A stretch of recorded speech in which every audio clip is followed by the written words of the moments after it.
Hello, Gene Schwimmer here. Welcome to today's vlog. There used to be a time not too long ago when a political party wishing to advance its agenda, wishing to get its policy proposals enacted into law, wishing to get the support of the American public, the American voter, would do so through debate, through argument, through putting forth their proposals and trying to win support through argument and debate. I have to say, sadly, that those days, at least for our, well, not at least, only for our friends on the left, they have a new tactic. I already, well, you know from the title, but I'm going to give you 3 examples, different venues, but they all have a common theme. Let me give you the examples first, and then I'm going to tie everything together. So we're going to start with the Supreme Court. Here's a headline: Court packing threat. Even without clear path to passage, looming bill is warning shot to Roberts. That would be Chief Justice Roberts of the Supreme Court. Self-identifying moderate Democrats avowed their opposition to packing the Supreme Court while campaigning in 2020. Now the progressive branch of the party, which is what we're talking about, the far left branch of the Democratic Party, which is increasingly becoming the whole Democratic Party. They are taking over the party. I don't see many moderates left, and those who are left, they are not putting up much of a fight against the progressive left. Example would be Joe Manchin. I have a little hope for Kristen Sinema. She is a senator, Democratic senator from Arizona. She seems to have some fight in her. Manchin, he's very tentative and wishy-washy. I am worried about him. And I should say, full disclosure, I'm a conservative. Always keep that in mind when you evaluate whatever I say. It's from a conservative standpoint. Because a lot of Democrats, again, the ones on the far left, are not too happy with Kristen Sinema.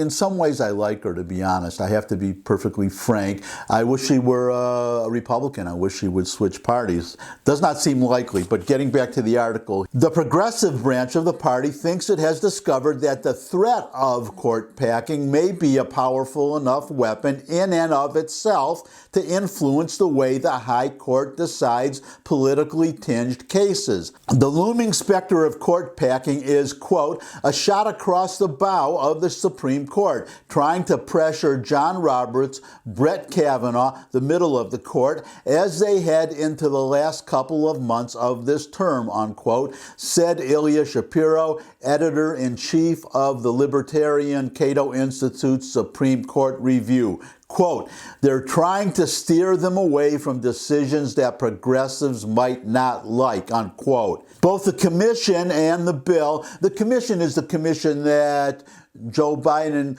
is setting up or has set up to study, quote unquote, court reform, changing the courts. Both the commission and the bill to pack the Supreme Court, are ways, quote, to keep the court in the headlines for the next 180 days as the court comes to the end of its term and starts deciding those really hot political questions, unquote, agreed Giancarlo Canapero, legal fellow at the Conservative Heritage Foundation. The politically sensitive Roberts makes an especially inviting target for pressure tactics.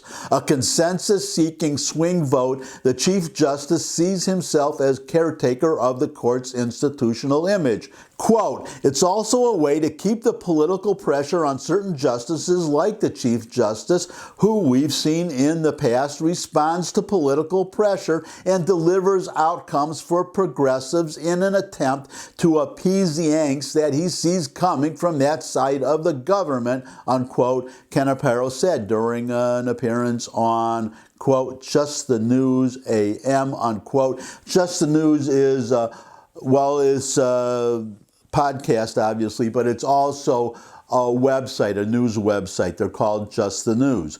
In 2019, several high-profile Senate Democrats issued what was widely seen as a warning to the court's conservative bloc, already bolstered by the confirmation of Trump appointees Neil Gorsuch and Kavanaugh, that if it did not change course, Democrats, once back in power, might act to dilute their power, meaning the Supreme Court's power. That's example one. Example two, we go to Georgia. Now we are talking about the churches in Georgia, the black churches in Georgia. That was example one. For example two, we go to Georgia. Georgia faith leaders urge boycott of Home Depot over voting law. I don't really need to quote from the article. That really says it all. The headline, these faith leaders, these are the black churches in Georgia. There are 1,000 of them, about 1,000, according to the article. And these faith leaders are urging a boycott of Home Depot over the voting law. Now, what did Home Depot do? Did they come out and support the law? No. All they did was stay out of politics. They didn't opine either way. These faith leaders want Home Depot. They are demanding that Home Depot come out against the voting law in Georgia, the law that our friends on the left are lying about. They are lying about what the law does. It makes voting easier, actually. It doesn't make it harder, but it also makes cheating harder. That is their problem, and they don't want to admit it, that the new law makes it harder for them to cheat. So they talk about racism and voter suppression and all this garbage. These faith leaders are demanding that Home Depot do what was it, Delta Airlines and Coca-Cola, that they make a statement against the law.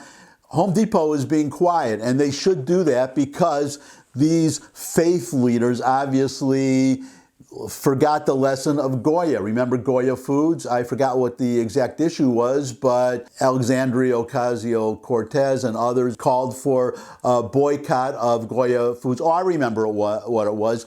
The president, the chairman of Goya Foods, appeared at the White House with President Trump, former President Trump, and praised him, praised Donald Trump. That was a mortal sin to our friends on the left. They demanded a boycott of Goya Foods. But what actually happened? The sales of Goya Foods, their sales just skyrocketed. They ended up, and that's what, it's funny because I went to Home Depot just the other day. I've been there twice this week. I'm going to make it a point myself to go to Home Depot. I just ordered an extension cord from Amazon, but if I'd seen this article, I wouldn't have. I would have gone to Home Depot to buy it. So I got to think of something else. But that's example number two. Example number three comes from New York. I'm going to show you a video now. This is Black Lives Matter. You've seen examples of this before, of Black Lives Matter harassing diners and restaurants. I don't know if it's happened in New York yet, but if it hasn't, it's definitely happened now. Barging into restaurants and just, well, in the past it was demanding that the diners affirm support for Black Lives Matter, that they say Black Lives Matter. But this video in New York, which you're going to show in a second, is something different. It was a taqueria. That's where, well, it's not a protest. This verbal assault, I guess we would call it, at the restaurant. It was a taqueria. Apparently, it's owned by gringos, but it's serving tacos and burritos. At least that's what these Black Lives Matter people believe. Maybe it's not true. I can't say yes or no. They think that it's owned by white people, but they are saying, well, just watch the video. We don't want you here. We don't want you here. We don't want you here. We don't want you here. We don't want your money. We don't want your money. We don't want your taqueria. Owned by white men. Tip 30%. Tip 30%. Tip 30%.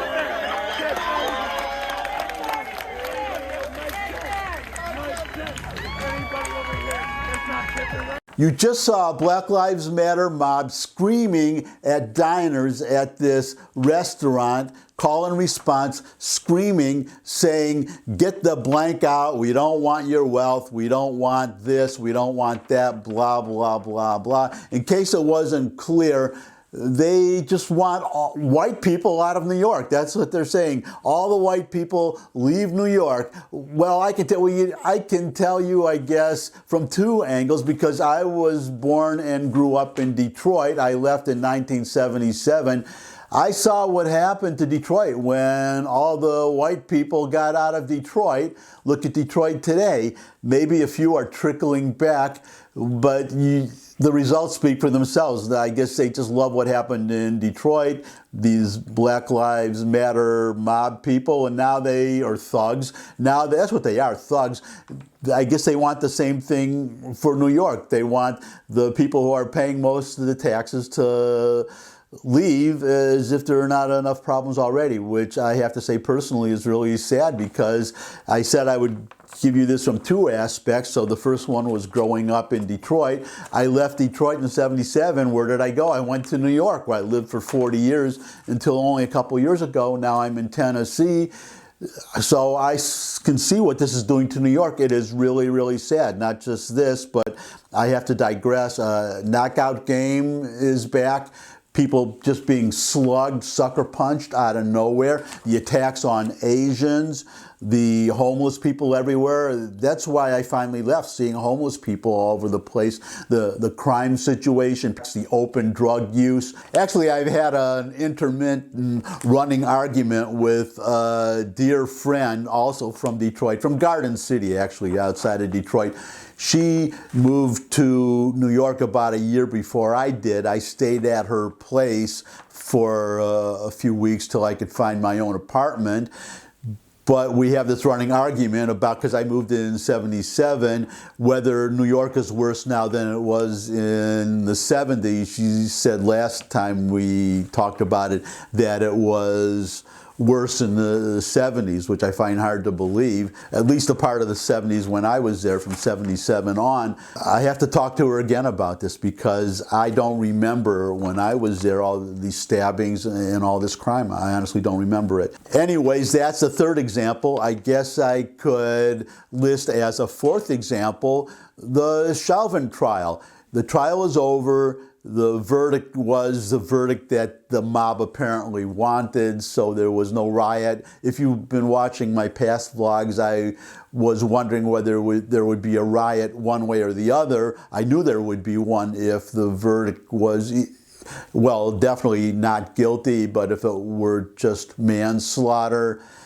So I guess the situation is calm for now until the next incident happens. And who knows what's going to happen. The case is being appealed. They are going to appeal the case, and there is a chance, there's always a chance that the verdict will be overturned on appeal at a higher court. Maybe it'll go all the way to the Supreme Court. Have to get out of the state court system and get into the federal courts.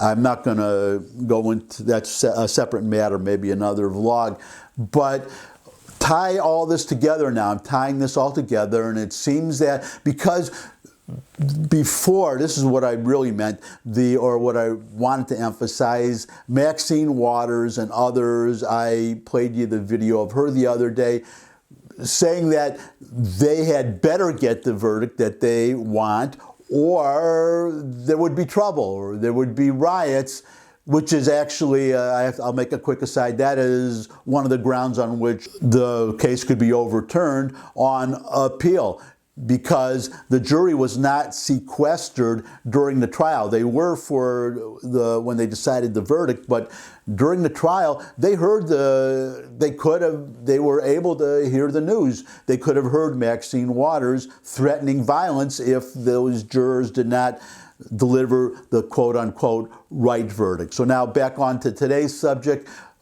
Tying this all together, that seems to be the new quote-unquote debate tactic of the left. The left seems to have adopted as their strategy, as their tactic, as their gambit for debate, in discussion, intimidation. That seems to be their new strategy now.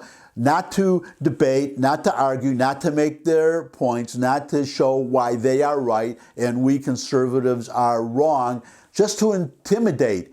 If you don't do what we want, then we're going to riot in the streets if we don't get the verdict we want. If you don't come out, if you're a corporation and you don't come out and make a statement or do something that we want, then we're going to boycott your products. If the Supreme Court, if you don't give us the decisions that we want, then we're going to pack the Supreme Court. They are not going to be able to do that. That's pretty clear. And I'm very hopeful that's the only way that we can save the Supreme Court, because there is one Justice, Roberts, who happens to be the Chief Justice too, who is very susceptible to outside pressure. He cares a lot about what, well, I was going to say what the public thinks of the court, but that's not really it. He cares a lot about what the editorial board of the New York Times thinks of the court, and he's very susceptible to this threat of court packing. And why shouldn't the left do it? Because it worked once before. That's what FDR did. He tried to pack the court. Even Democrats were up in arms against it. The attempt failed miserably, but after that attempt, that was a phrase at the time, a switch in time saves 9. In other words, keeping a 9-member court. After FDR made this attempt, even though it failed, he started getting decisions that he wanted. The court was ruling against his New Deal policies before he tried to pack the court in the late 30s, and after that he started getting decisions that would support the New Deal. So why not try it again if you're on the left? And that is exactly what they are doing. So with the Supreme Court, the only way we can save the Supreme Court, at least, it would have to wait for the Republicans to win back Congress, the Senate and the House. I am reasonably confident that when that glorious day comes, that the Republicans win back control of the House and the Senate, that this amendment to set the membership of the Supreme Court permanently at 9 justices will come to the floor for a vote. Of course, the vote would have to be 2/3 in both houses before the amendment can go out to the state legislatures for ratification. But, well, I think they would get the 2/3 vote. If not, we're going to know which senators, and they would all be Democrats, are open to packing the Supreme Court. My main point, however, is that if the Constitution is amended to set the membership of the Supreme Court permanently at 9 justices, then this court packing sort of Damocles hanging over or suspended over the Supreme Court's collective head, or the specific head of John Roberts, would be removed, would be gone, and hopefully we could be more confident of getting non-political decisions, which is what I consider both Obamacare decisions to be, especially the first Obamacare decision. And that's it for today. Thanks as always for stopping by. I really appreciate the time that you spend with me. If you could also give me a thumbs up if you like this video, that would really be great. Share it with anybody you think would also like the video. Got any comments? Comment section below the video where you can put questions, suggestions for future topics. You could visit my other channels, food channel, hot dog channel, music channel. There are links in the description. You could subscribe. I love getting new subscribers. But most of all, come back and see me again. I would love to see all of you again. I look forward to seeing all of you again. And until I do see all of you again, bye.